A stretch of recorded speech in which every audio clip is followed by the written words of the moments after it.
जे 28 मार्च रे खेला हबो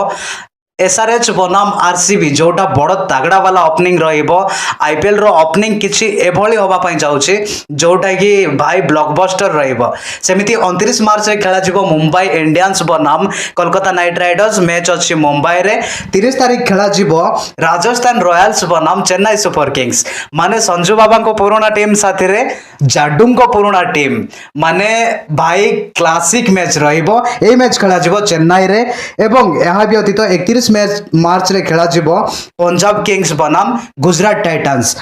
मैच खेला जिवो मोलानपुर रे एवं 1 एप्रिल रे खेला जिवो लखनऊ सुपर जायंट्स बनाम दिल्ली कैपिटल्स जोटा मैच रही छै कि लखनऊ रे यहा व्यतीत 2 एप्रिल रे खेला जिवो केकेआर बनाम एलएसजी जोटा केकेआर रे खेला जिवो एवं 3 एप्रिल रे खेला जिवो पंजाब बनाम चेन्नई रे मैच अछि 4 एप्रिल रे खेला जिवो दिल्ली वेस्ट मुंबई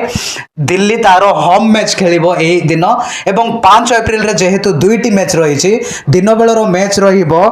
हैदराबाद बनाम लखनऊ जोटा हैदराबाद रे खेला जिवो एवं रातिर मैच भाई तगड़ा वाला मैच कारण इट्स आरसीबी वेस्ट सीएसके जोटी फैंस को मध्य फुल हाइप क्रिएट होगी रहिबो full highlight high voltage rivalry match सबुठ बड़ मैच होबा पई जाउची आरसीबी वेस्ट सीएसके किंतु ए सब रे हमको किछि ना लेना अछि ना देना अछि काहेकि ना हमें एमआई फैंस